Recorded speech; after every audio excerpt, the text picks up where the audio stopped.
The end of calendar year can bring a lot of excitement, but also stress and overwhelm. Naturally, December is the busiest time of the year. At work, we're dealing with deadlines, we're tying all loose ends, running projects that we anxious to finish till the end of year. Perhaps outside environment is getting very busy, even with the traffic, with people everywhere, with our own personal to-do lists are growing in preparation for end of year, Christmas, and so on. If on the top of this, we have our internal worry about our job security, this adds a huge, thick layer of uncertainty, and it can only lead to undesirable outcomes, stress, and overwhelm. My name is Angela Cox, and in this episode, I will explain how people use strategies to keep their jobs, to end the year well, to start next year well and on a good note. Keep the people use strategies that are outdated and that are not working well for them. Although we know no other ways, or these strategies appear to be um, easier executed, so we still keep working the old way. I will also explain and give you the ways and strategies that will actually propel you forward and allow you to have December as an easier month and begin the year on a high and grow your career in the near future. So, December.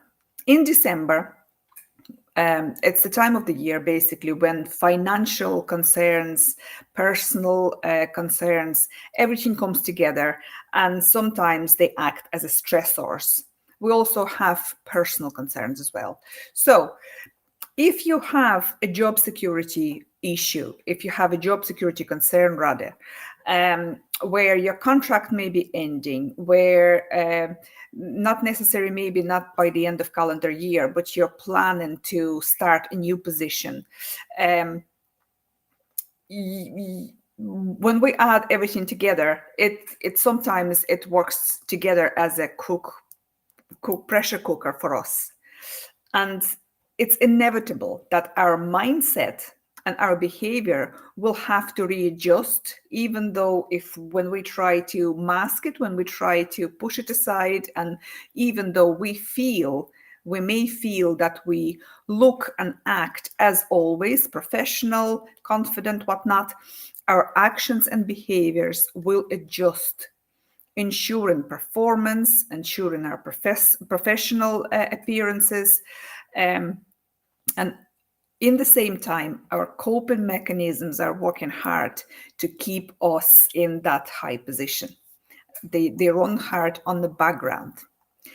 If you're faced with changes like an end of contract, company restructuring, personal or organizational changes, and you keep masking your fear, your anxiety, and your fears, internal fears, with hard work, you're still using the outdated, ineffective, old style leadership approach. Using hard work as a strategy, although it seems like valid strategy, and everybody wants you to work harder in December because we all need the deadlines to be met and whatnot. This approach will lead to you to being overwhelmed and stressed very, very quickly and easily. So you will look forward to Christmas, not just to have good time with your family, but just to shut your doors and just to be sit in peace and quiet and simply deflate that stress, decompress, and instead of just enjoying the celebrations, you will use most of the time just decompressing. So, what strategies that and ways that we still use and that may not be as effective? Oftentimes, when the fear of professional changes and financial insecurities creep in, we focus on personal needs instead of focusing on values of the company. Just bear with this one for a second because it's often done and it's easily missed. So when you have financial insecurities or concerns, it's natural. Everybody will try to focus to bridge those gaps, to meet those ends, whatever, and family obligations, financial issues. If you add job insecurity on the top of it, it's quite pressing on us. So what we do is we don't focus on it, maybe even we don't want to show it, but inside those insecurities will press on, making us to focus on personal goals quicker than aligning with company goals. For the company, for the organization, it's important that you're with it, with the strategy, with the goals, that you move forward with the company. So aligning with company goals and keeping that in mind, especially at the end of the year, is very important. Again, mistake sort of strategy number 2. When the year ends, we focused, and especially when we again trying to appear professional, so contract get extended, or we working on next promotion, next level, we neglect to build relationships. Now, some people may resonate with it more than others. Neglecting to build relationships, we just so oftentimes we just don't have the time for that, to assign the time for an extra 5-10 minutes to have a meaningful conversation and maybe strategic conversation with somebody who can help you to progress in your career. So we're failing to establish good rapport with colleagues, supervisors, and stakeholders. And this is very, very important for your next step, for your next career progression. The next strategy people use oftentimes, especially when we are in the probation period, maybe even onboarding, a lot of people overpromise and underdeliver. It happens not because you plan it to happen. We just want to look well, we want to look capable, we want to deliver so much that yes is a natural answer to any difficult question. Yes, of course I can do it. And then by the end of weekday, or whatever it may be, by the end of year, you find your desk filled with projects that not finished or need some input, and so on. So just be very mindful of what are you promising and what are you delivering, and look at your time management as well.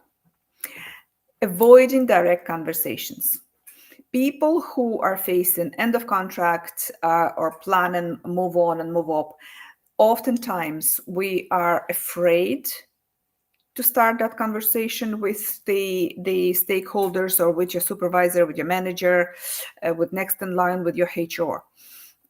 Or sometimes we just ignore the issue, so waiting for the decision to be given to us. So we completely surrender, and we feel that the higher management, whatever, they make decisions. So it's, in a way, it's taking responsibility from yourself about your future. So you will need to be really careful and really responsible and brave enough to have this direct discussion, and possibly even to advocate for yourself, and to maybe speak about extension, maybe. So if you don't have this conversation, you don't know what's in store for you. So you really need to get your confidence and get your balance right, your emotional balance, to have this conversation. And final mistake I want to really highlight here, that mistake number 5, and it takes a lot of goodness out of any employee if you do not showcase your achievements. You more than likely inside you're preparing to give up. You're preparing to rather have your contract not extended, if you know what I mean.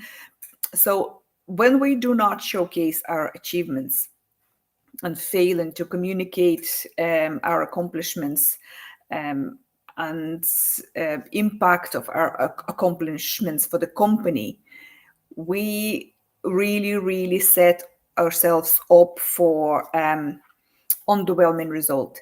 Now, many people will say that I work well, it's obvious I do well in the company, so why should I go and speak up for myself? I tell you why. Simply because you may work well and you met all your goals and all your deadlines, but your higher management, they have their own a piece of work to deal with. So there could be broken communication somewhere between the stakeholders and the manager who is directly over you. There could be different factors affecting this communication, that if you don't deliver your achievements, if you don't communicate your achievements to your next in line, it simply may be just missing, simply may be misunderstood, missing, and whatever else. So you need to give yourself that chance to communicate and to ensure that this communication is delivered to the right person. So these are mistakes that people often make. They shy away from communicating directly about their achievements. They avoiding direct conversations. Now, avoiding direct conversations as well, it's a huge dampener, because this conversation potentially has a key for you for your next step. So do not shy away from them. Overpromising and underperforming, neglecting to build relationships, and focusing on personal needs rather than aligning with company goals. Can we do something differently, and what strategies we should really focus on and apply so our December runs smoother, and more so if or when you are at the end of contracts, at the end of your probation period, or your onboarding maybe it didn't go so well and you have certain worries. What can you do differently? For women, that I work with women and I hear it almost every time with every woman I speak, that we are very compassionate beings, and we're probably more compassionate than men, and our delegation skills are in dire need of improvement, especially in December when stakes are high, when pressure is high everywhere. Your delegation skills need to be top notch. You may say that you're uncertain about contract as is. How can you go and give your work to somebody else or ask somebody for help? You'd rather do everything by yourself. When I said women are compassionate, we often see others, she has enough on her plate. He has deadlines himself. I would just put my head down and keep working on it. I would strongly encourage you to review your approach and attitude towards delegation, because this is if you don't use delegation, you will face bigger problems in the future that will be you will be overwhelmed, and your results will be underwhelming for you, for the higher management. So you need to get to grips with that. So use delegation as a strong strategy. Prepare professionally and engage in direct conversations. Direct conversations are extremely important, whether you want to find out what future holds for you about your contract, whether you're trying to climb up the ladder, whether you in mid-management, you want to progress in your role. Engaging in direct conversations and updating your so when you engage in this conversation, you need to come prepared. So update your resume, update your LinkedIn profile, even LinkedIn profile, because you need to look and be professional at all times. Request all the recommendations and don't forget to showcase your skills and achievements. Again, simply because in the big organizations, especially, the person you may be speaking to, who is next in line or who's a stakeholder, they may not know you personally. So you need to present yourself in the light that you're aligned with the company goals, you bring value to the table, and you can show your skills and achievements, especially in your industry, and demonstrate your good work. Managing emotional impact is extremely important, and I would use this strategy strongly. There is a big buzzword going around about well-being, about mental well-being, about self-compassion, and so on. So how you manage your December, how you manage your emotions about losing a job, perhaps, or changing the jobs in such a high time of the year, is very, very important. So emotions running high, and no matter how well you can mask everything that's going on, I would recommend to stay positive. Treat the contract and the end of contract as an opportunity. That's what I mean by staying positive. Now, many people may argue, may say, how can you stay positive in my circumstances, whatever else it may be. It's if you really find it hard to cope, you really want to speak to somebody, because you need to flip it. You need to create that shift to be able to see the positive in uncertain situation, whatever your situation may be. So seeing the opportunity in every step you make is, even if it's a setback, is very, very important. Discuss your concerns with your friends, with your family, if you have a trustee and professional network, especially if it's job concern you have, end of contract you have concerns about. It's better that you speak to a professional who can, again, to help you to reframe it. And practice self-care. Needless to say, maintaining healthy routines is very, very important. Managing your sleep, that you have enough sleep this time of the year, especially very dark hours. That is also very, very important. It'll help you also maintain your focus. So the next strategy I would recommend to be using to use, especially for women, again, negotiate smartly. When time comes to the end of contract, when time comes to make a next step, and we need to engage in a direct conversation with next in line management stakeholders, you need to really negotiate smartly. And by saying that, I mean you need to discuss terms of your notice. You need to know terms of your notice period and extension.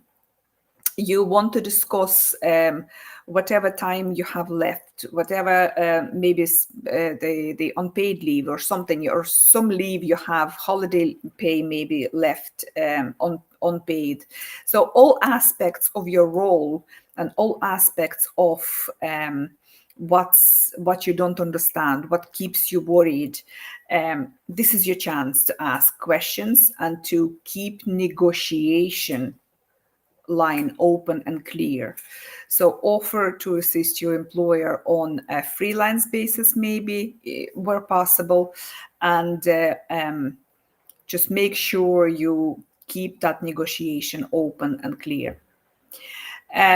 When I posted yesterday about my favorite strategy for December, for anyone really, and also for people who are facing the end of contract or who really are keen to step up in their career,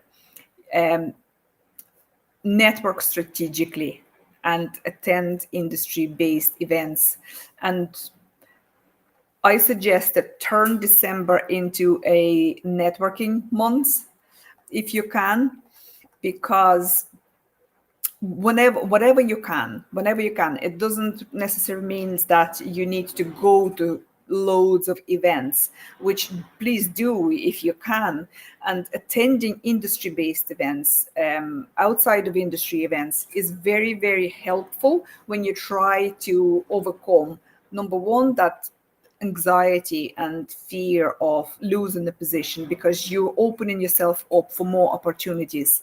And you also keep it in a social format. Obviously, we have loads of parties and Christmas celebrations this time of the year. So do go, and please do engage with people and keep that line of communication and networking open and alive. I hope this video helped you to reduce your stress and anxiety about your job, especially in December. I invite you to sign up for my mailing list, and please check my YouTube channel if you want to get and see back all the videos that I posted about helping employees and managers to thrive.